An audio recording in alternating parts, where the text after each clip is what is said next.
guztiak eta ongi etorriak. Dakizuenez gaur hezkuntzari buruzko hitzaldi bat egingo dugu eta aurkeztuko dugu apurtxu bat zeintzuk izango diren gaurko adituak, bale? Lehenengo eta behin, hasiko da Jurgi, geroxeago Roberto Abado eta ja amaieran galderak egiteko aukera edukiko duzue, bale? Decía que bienvenidos y bienvenidas a todos y a todas. Hoy tenemos una charla sobre educación con dos especialistas que vienen trabajando con nosotros. Cuando muchas veces por ortodoxia pasáis de otra vez obras, las obras se hacen por algo, ¿vale? Y se hacen con unos criterios pedagógicos que estamos trabajando y hoy pues un poco pues nos van a explicar un poco la filosofía y los porqués, ¿no? En primer lugar, empiezan hablando Jurgi.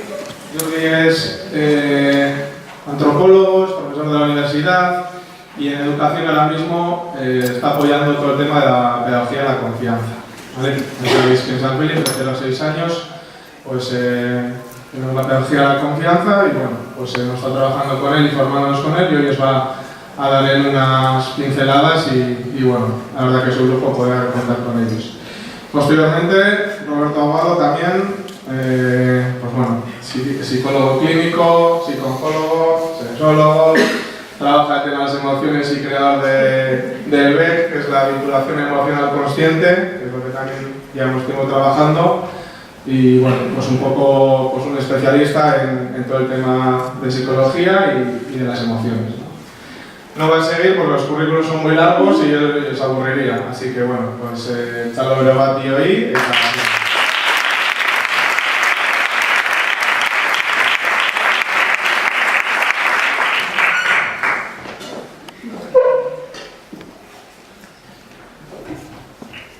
Eso, arratsalde on guztioi, eta es un gusto ver tanta gente y tanta gente interesada en la pedagogía. Bueno, mi charla va a ser muy sencilla, ¿no? Quiero dar unas claves para entender básicamente en qué se basa la revolución pedagógica que estamos viviendo, y por qué es necesaria, en qué consiste y el papel que los educadores, tanto maestros como padres, familia, jugarían en esta revolución, en este cambio pedagógico.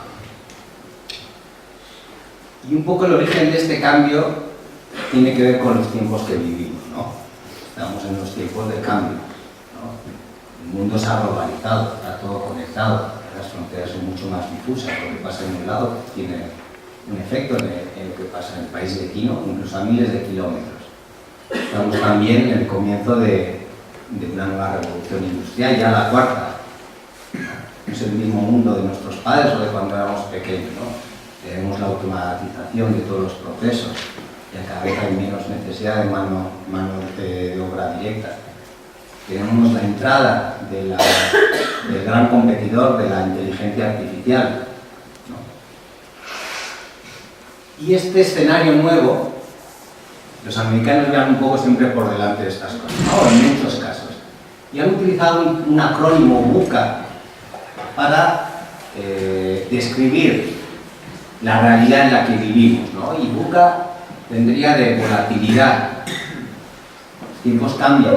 En cualquier momento tenemos, de repente, ¿quién lo iba a esperar? Y se pone Trump de presidente. Y nos pone todos patas arriba. O de repente a los ingleses se les ocurre, que vamos a dejar Europa. Y eso nos afecta, ¿no? Momento de incertidumbre. Uncertainty de la U. No sabemos, no podemos predecir lo que va a cambiar, lo que va a pasar. Las empresas intentan adelantarse, adaptarse, pero siempre hay un grado muy grande de desconocimiento. ¿Funcionará esto? ¿No funcionará? ¿Qué pasará con estos cambios, no? Un poco más rápido. A ver, ¿mejor así? Complejidad. Todo está interconectado, mueve una pieza y es como un dominó. Tiene efectos a largo plazo, a larga distancia y a corto. Y ambigüedad. No entendemos bien cuáles son las relaciones entre los factores. No hay más que ver cómo es el tema de la economía. Miles de economistas estudiando la economía y todavía no somos capaces de predecir una crisis como la que tuvimos hace pocos años. No. Esta es la realidad en la que vivimos. Y con esto ha habido también un cambio en el perfil de salida del estudiante. Porque al final lo que queremos es preparar a nuestros hijos e hijas para esta realidad, para que se adapten, estén bien, tengan un trabajo, que no estén agobiados. Y por ejemplo ya empezamos a ver en los medios de comunicación cosas como el futuro será de los jóvenes la baja suiza, ¿no? Y, por ejemplo aquí en un artículo del País. En pocos años la licenciatura y los idiomas se darán por sentado y las empresas buscarán candidatos preparados para un aprendizaje continuo y con la capacidad de adaptarse a cualquier reto. Ninguno de los empleos relacionados con la industria digital se mantienen estáticos durante más de 5 años. El reciclaje es constante. Esto es el reflejo de esta realidad en la que vivimos, ¿no? Entonces, los tiempos han cambiado.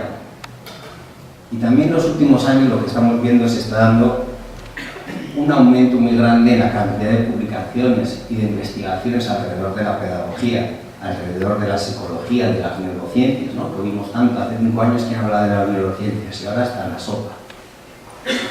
Sabemos mucho más sobre la emoción, los efectos de esto que sobre la... Tenemos un experto. Sabemos más sobre cuáles serían los motores de la motivación y lo importante que es la motivación para el aprendizaje. Los procesos de aprendizaje, el efecto de estrés sobre todo esto, ¿no? Y estos dos factores, el cambio de la realidad en la que vivimos y de la sociedad, y el que conocemos mucho más sobre el niño, sobre cómo aprende, sobre los factores que determinan o afectan a su desarrollo, nos han traído esta revolución. Y no nos queda otra opción que participar en ella, no es una opción. No podemos mirar para el otro lado y decir, oye, no, es que me da miedo. Es que cuando vemos esas cosas de volatilidad, ambigüedad, complejidad, me echo para atrás. Me acongojo un poquito, ¿no? Y nos acongojamos porque no nos prepararon, no aprendimos para esa situación. Y eso es de las cosas que vamos a hablar. Nosotros somos hijos de la antigua pedagogía y esas situaciones las vemos como amenazas, ¿no? Y para este cambio pedagógico tenemos también que entenderlo. Porque requiere un esfuerzo por parte de los pedagogos. Y si queremos hacer algo, tenemos que entender por qué lo que existe. En esta revolución, en el centro estaría la forma en que tenemos que entender o entendemos el niño y la forma que entendemos la educación. Entonces, en esta idea de la forma de entender el niño, tendríamos dos modelos contrapuestos. Uno sería lo que se conoce como el modelo del carpintero y luego estaría el modelo del jardinero. La educación tradicional se ha basado en el modelo del jardinero, del carpintero. ¿Y cómo es esto? En este modelo se entiende al niño como una materia prima, pasiva, lo cual el maestro, a través de la transformación, en este caso la transformación sería la docencia, ¿no? La transferencia de conocimientos, de datos, de contenidos, le da valor. Lo mismo que un carpintero cogería un pedazo de madera y lo transforma, y en esa transformación le da valor. ¿Y cómo lo transforma? Pues dependiendo de lo que uno quiera crear. Si quiero crear una silla, pues cortaré los pedazos de esta forma, lo puliré así, lo puliré y lo pegaré de esta forma.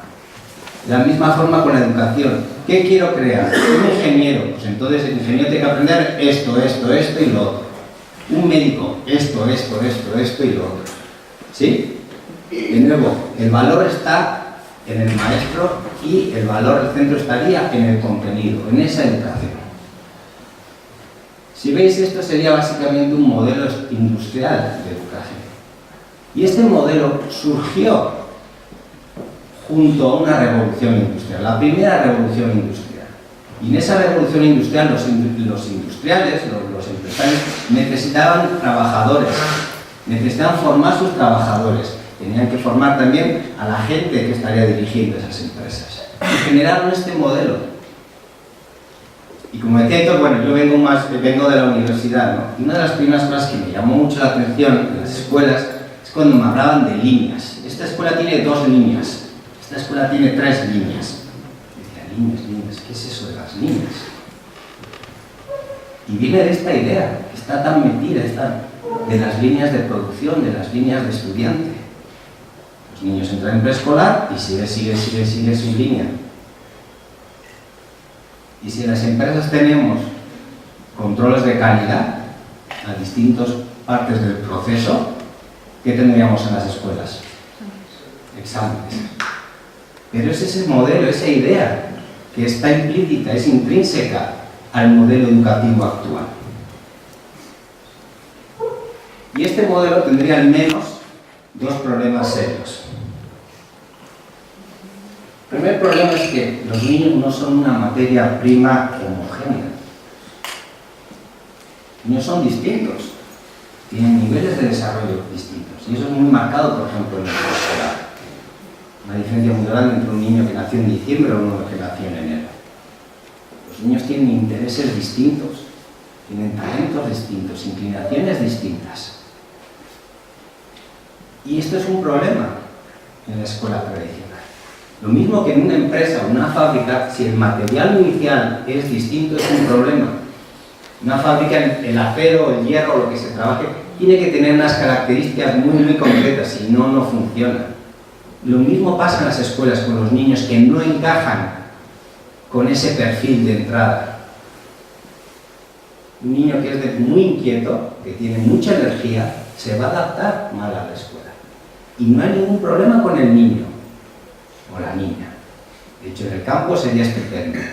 Haz esto, haz lo otro. Pila. En la escuela no, es un problema. Y tenemos mucho dolor en las escuelas. Tenemos muchos niños que se han sentido que no son aptos, que no valen, que son tontos. Y lo han pasado mal por muchos años y por muchos días. Y luego dejan la escuela y les va a muchos de esos niños muy bien en la vida. ¿El problema está en la persona o está en el modelo? Está en el modelo. Y aquí esto también viene ilustrado en esta viñeta, ¿no? Aquí hay un cuervo, un chimpancé, un pingüino, un elefante, un pez, una foca, un perro y dice aquí el examinador. Para que la selección sea justa, todos tienen que presentar el mismo examen. Por favor, suban al árbol. Este es el modelo actual. El niño que no sea distinto, que sea distinto, que no entre dentro de unos parámetros fijos, lo va a pasar mal. ¿Y qué es la realidad? Que necesitamos esa diversidad. Tenemos que cuidarla y tenemos que fomentarla. ¿Por qué? Pues porque, entre otras cosas, vivimos en esta realidad buca, compleja. ¿Por qué crees que se ha puesto tan de moda el trabajo en equipo en las empresas? Hace años no solía hablar de eso. Y ahora ahí andan. Trabajo en equipo, capacidad de trabajo en equipo.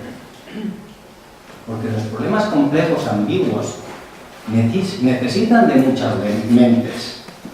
Una persona sola no es capaz de encontrar la solución a esos problemas y necesitamos muchos cerebros. ¿En ese equipo queremos que todos sean iguales? No tiene caso. Necesitamos equipos con gente que sea distinta y complementaria y que sepa trabajar. ¿Qué pasa con la escuela? Que es como un embudo, la tradicional. Y nos estamos cargando las diferencias de los niños para luego decir que necesitamos diversidad. Para preguntarle a una persona, a ver, ¿tú cómo complementas este equipo? ¿Qué es lo que traes? Entonces este sería uno de los primeros problemas. Segundo problema con este modelo es que este modelo se adaptó o está surgido en periodos estables. Y hemos vivido muchos años de estabilidad. Antes muchos de nuestros padres se metieron a trabajar en una fábrica y vivieron y trabajaron toda la vida hasta que se jubilaron en esa fábrica. Sota, caballo, rey, sota, caballo, rey, sota, caballo, rey. Todo el rato lo mismo. Y ahora, muchos de vosotros, o mucha gente que conocéis, ha perdido su trabajo, ha tenido que adaptarse a un nuevo empleo. Mucha más movilidad. Tenemos que ser mucho más flexibles. Antes sabíamos cuáles eran los trabajos del futuro. Hacía falta médicos, ingenieros, profesores. Y sabíamos lo que el médico necesitaba. Tenían unos libros. Tú apréndete esto y ya está. No te preocupes, con eso es suficiente. ¿Y ahora? Ahora resulta que no sabemos cuáles son los trabajos del futuro. todos los años, y pronto ahora vamos a ver en los telediarios, es que será el Foro Económico Mundial se junta en Davos, ¿no? Hay ese pueblito en Suiza donde se juntan los empresarios, los dirigentes, pensadores del mundo, y se ponen a analizar qué es lo que está ocurriendo y hacen proyecciones al futuro. Y en el 2015 el Foro Económico Mundial produjo un estudio sobre el futuro de los trabajos. Y en este informe se recogía que se acepta que el 65% de los niños que entraban en ese año, o este mismo año, en primaria, en el futuro trabajarán en empleos que no existen hoy en día. Entonces ya no sabemos cuál es el trabajo del futuro. ¿Cómo preparamos a los niños para un futuro, para un trabajo que no sabemos cuál va a ser? Y esa es la labor de los educadores, ¿no? Es como si un padre una persona va a un taller y le dice al mecánico, hazme un coche, te lo recojo en 20 años y quiero que sea una maravilla, pero tú verás cómo. No sabemos. ¿Cómo preparamos a los niños para un futuro incierto? De nuevo, estoy un poco pintando una pincelada de cuál es la realidad y esto qué efecto tiene sobre la educación. Bueno, en este mismo informe salieron una serie de sugerencias, o salió una lista de cuál sería el perfil de salida. No es que no sepamos nada sobre cuáles van a ser los requerimientos en el trabajo del futuro. Y dibujar un perfil del trabajador del futuro. ¿Qué es lo que los empresarios buscarán? ¿Cuáles son esas características? ¿Qué tendrán que tener esos niños y niñas en el futuro para desenvolverse bien en su trabajo, para ser felices? Tienen que ser buenos en resolución de problemas complejos, en el pensamiento crítico, en la creatividad. Tercero, gestión de personas, coordinación con otros, inteligencia emocional, capacidad de trabajar en grupo, juicio y toma de decisiones, orientación al servicio. Mira qué bonito, ¿no? Es importante tener orientación al servicio. Negociación, capacidad de negociación, flexibilidad cognitiva, también capacidad de comunicación. Este es el perfil de salida que nos dicen los expertos en economía. Este es el objetivo. Para esto tenemos que formar, preparar a los niños. Porque si trabajamos todo esto, estos niños no tendrán problema para desenvolverse bien en esta realidad compleja y dinámica. Y hablamos de VUCA como si fuera algo, pero también es algo bonito porque genera muchas oportunidades. Es un tiempo muy creativo. No es te metes a la fábrica y haces solo tienes, a ver qué te gusta, de esto o esto, 3 opciones. No. Mucho más dinámico, mucho más móvil, ¿no? Pero tiene sus retos también. Entonces, si este es nuestro perfil de salida, para lo cual tenemos que preparar para que los niños se desenvuelvan bien, hay 3 cosas que serían al menos relevantes para la educación. La primera cosa es que la información ya no es tan importante, los contenidos. En esta lista no se dice tienes que saber esto, tienes que saber lo otro. Nuestra educación pasada está puramente o casi completamente basada en esto, en contenidos, en saberse la lista de los Reyes Godos, saber esto y saber lo otro. Y esto ya es una realidad, no es una cuestión de futuro. Por ejemplo, en otro artículo en el que recogían ya las nuevas técnicas de reclutamiento laboral, y dice, el proceso de reclutamiento consiste en introducir a una serie de datos personales. Este se enfrenta, es decir, el que busca el trabajo, después a una experiencia inmersiva en la que se le plantea una situación límite, desde sobrevivir en una balsa rodeada de desconocidos tras naufragar, gobernar una isla o gestionar un restaurante. ¿Qué decisiones toman y en qué momento y cómo interactúan arrojan una puntuación de las competencias que la empresa ha elegido como destacadas, de las competencias? Lo importante no es el juego en sí, sino la herramienta que hay detrás, que permite medir patrones de comportamiento humano. La gente ya está buscando esto. Las empresas están buscando esto. En otras palabras, lo que hoy en día se valora y lo que se va a valorar en el futuro no es lo que sabemos, no tanto lo que sabemos, sino nuestra capacidad para buscar, analizar críticamente, integrar utilizar y crear información. Si queremos la idea de la inteligencia flexible, no tanto lo que sé, sino lo que puedo hacer, ¿sí? Y esto lo vemos hoy en día también. Lo vemos en lo difícil que es encontrar un trabajo hoy en día si tenéis 44 o 44. A partir de 44, 45 años, si uno pierde trabajo, es muy difícil que lo vuelvan a contratar. Y obviamente una persona de 50 años sabe más que una de 20 años. Entonces, si lo importante fuera el conocimiento, el know-how, pues ya está, el de 50 siempre va a tener ventaja sobre el de 20. Pero es que a los de nuestra edad no nos han enseñado a hacer todo esto.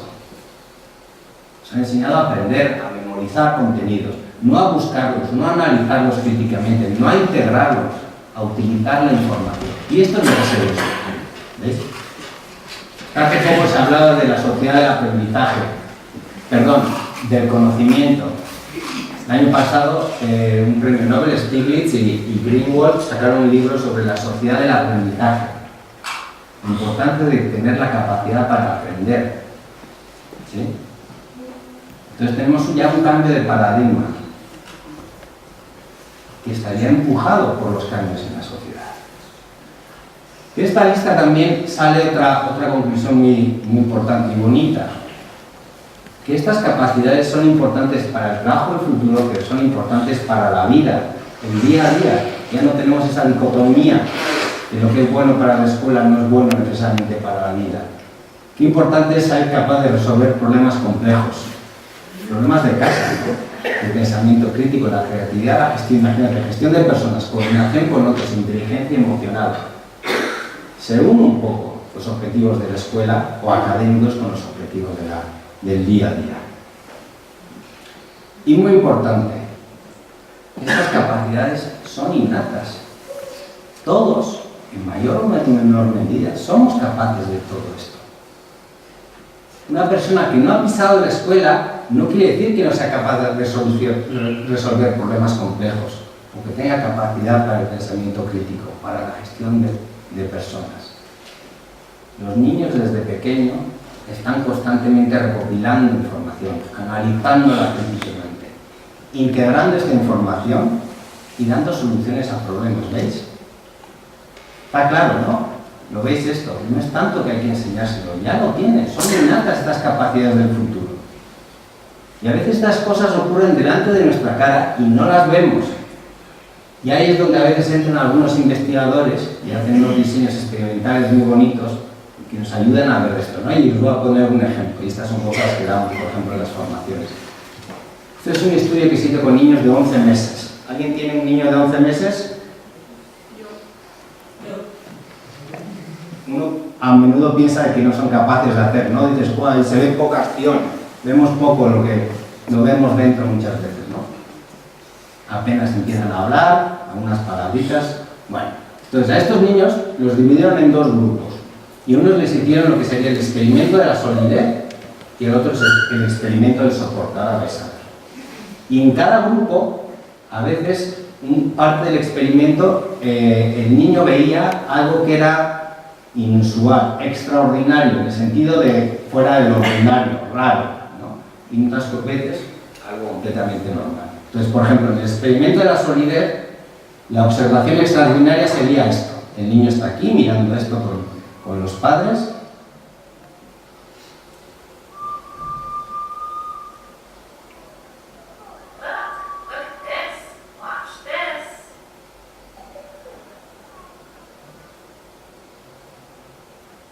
Y aparece ahí el coche. ¿Veis lo extraordinario ahí? El coche debía haber estado ahí, ¿verdad? Bueno, algunos de los niños, la mitad vio que el coche pasaba por la pared, vamos a decir, y en otro caso veía lo que sería lo normal, que el coche se quedaba aquí. Y en el experimento del soporte, pues la mitad veía esto, sería como el hecho extraordinario, es decir, que el coche levita, y la otra mitad vio que simplemente el coche se movía sobre el bloque. Al final de esto, les daban a elegir al niño. ¿Qué quieres? ¿El cochecito que has visto antes o una pelota? ¿Qué creéis que eligieron los niños que vieron el coche hacer algo extraordinario? Dame el coche, ¿no? Y los que vieron hacer el coche algo completamente normal, dijeron, dame la pelota, a ver qué hace esa pelota. Esto ya me lo sé. ¿Esto qué quiere decir? ¿Qué quiere decir? Que ya a los 11 meses un niño es capaz de diferenciar lo normal de lo extraordinario, que está juzgando todas las observaciones, que ya ha generado un entendimiento del mundo. ¿En la luna creéis que un niño que viera un coche levitar iba a encontrar eso como extraordinario? No, porque en la luna pues no hay gravedad y los coches flotan, lo más normal. Entonces ya a los 11 años están generando modelos sobre el mundo, sobre cómo funciona. Y cuando ven algo extraordinario dicen, a ver, trae para aquí, que lo quiero explorar. No solamente analizaron eso, sino que analizaron cómo exploraba el niño, o los niños. Y en concreto miraban si los niños golpeaban los coches o tiraban los coches al suelo. Esa conducta que tanto hacen los niños y a veces resulta molesto, ¿no? Anda, dando la vara, tira, que tira, que tira, eso levantamos, el niño no tire. ¿Viste qué andará haciendo tirando? ¿Qué crees que hicieron los niños que vieron que el coche pasaba por la pared? ¿Lo golpeaban o lo tiraban al suelo? Lo golpeaban. Vamos a poner, ¿qué hicieron los niños que veían que el coche flotaba en el aire? Lo tiraban. Para ver si, a ver, como que este coche flota, lo voy a tirar. ¿Eso qué quiere decir? Que no solamente eran capaces de evaluar qué es normal y no es normal, y de hecho, de otra forma de decir, evaluar críticamente la información, sino que cuando veían algo anómalo, dirigían la exploración. Es como si generaran una hipótesis, diciendo, a ver, si este coche es volador, si lo suelto debería volar. ¿Sí? Por eso, por ejemplo, en este libro de Metcalfe y Gopnik dicen, que los niños son las unidades de investigación y desarrollo. Porque eso es lo que hace un científico. Cuando ve algo que le llama la atención, desarrolla una teoría y lo intenta testar. Los niños, golpeando o soltando, estaban testando teorías. En este libro también dicen que no es cierto que los niños sean científicos pequeños, sino que los científicos son niños grandes. Los científicos serían esos niños que han mantenido esa curiosidad, ese querer saber, esas ganas de explorar. De nuevo, estoy intentando subrayar la idea de que los niños tienen esas capacidades que van a requerir en el futuro. Desde el nacimiento, son capacidades innatas. No nacemos con los contenidos, con los conocimientos, pero sí nacemos con los mecanismos para aprender. La curiosidad. ¿Cuántas veces pregunta un niño por qué, por qué, por qué, por qué, por qué, por qué, por qué? A un punto que nos aburre. Un niño de 4 años se ha medido que más o menos en un día puede preguntar 100 veces ¿por qué? ¿Y qué están enseñando en la Universidad de Negocios, en el Business School, en la Escuela de Negocios de Harvard? Pues el método de Toyota de los 5 porqués. Los de Toyota encontraron que para llegar al fondo de los problemas y poder solucionarlos, había que preguntarse al menos o en promedio 5 veces. ¿Y esto por qué? Nadie respondió, ¿y eso por qué? ¿Y eso por qué? ¿Y eso por qué? ¿Y eso por qué? ¿Y por qué? Porque funciona, porque así se aprende. Los niños lo saben de forma innata, en alguna forma. Y tenemos que reaprenderlo en cierta forma a los adultos, ¿no? Y finalmente, hablamos de capacidades, de capacidades, de habilidades sociales. Los niños tienen una motivación intrínseca a ser sociales, a entender las relaciones, a buscar relacionarse, a desarrollarlo y a cuidar. No hay por qué enseñarles entonces, ¿no? La idea que estoy intentando transmitir es que estas habilidades que van a ser necesarias en el futuro y que ya lo son en el presente, los niños nacen con ellas. Y esto pone en cierta forma la pedagogía patas arriba. Porque entonces la clave no es tanto enseñar, porque ya la tienen, sino pasamos a lo importante tiene que ser fomentarlo, cuidarlo, ayudar a que se desarrollen esas cualidades que ya el niño tiene. Y ahí entramos a la idea del jardinero, en lugar del carpintero. El jardinero no le enseña a la planta de tomate a dar tomates, ¿no? Pero sí la ayuda. Dice, esta planta, o al maíz o a lo que queráis. Dice, no, ¿cuáles son las condiciones que necesita esta planta para desarrollarse? Y dependiendo de la planta, lo planta en un sitio, lo planta en una estación, o le da más abono, o le da menos abono, o le da una tierra, o le da la otra, para ayudar a la planta a que dé sus frutos. Entonces, el cambio en este paradigma pedagógico ya no pondría el maestro o la educación de arriba para abajo y basada en contenidos, en contenidos, en contenidos. No solamente porque aburre y machaca a los niños, sino porque no les va a ayudar. Es lo que estoy intentando un poco poner el acento en esto. No solamente por bonito y por humanidad y por amor a los niños, sino es que es una cuestión práctica ya. Un nuevo modelo pedagógico se parece mucho más a esto. Pone al niño en el centro y como protagonista de su desarrollo. Y esto implica una educación individualizada, en la cual uno parte del niño y trabaja con el niño. Ya no podemos ir al motollón, no sirve. Todo es lo mismo. Formación, información, información.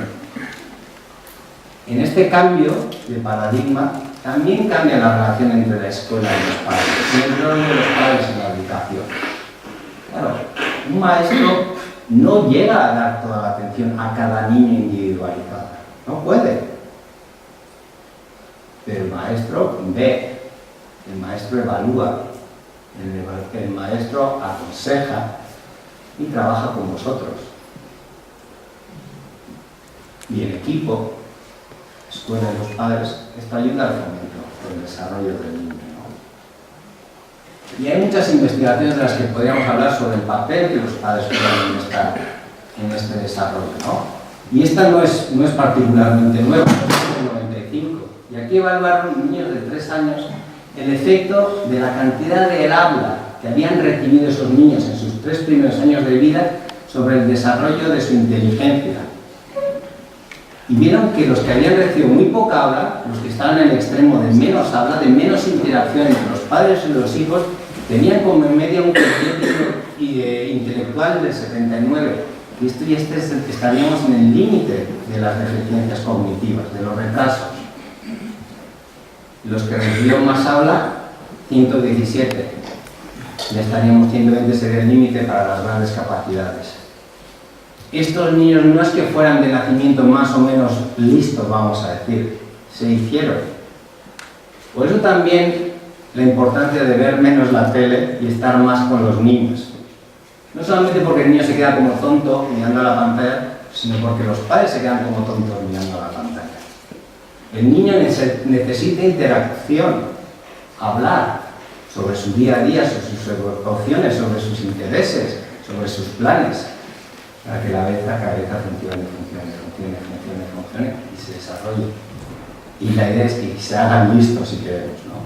Bueno. Ya para terminar, ¿cuándo crees que comienza la educación en este nuevo paradigma?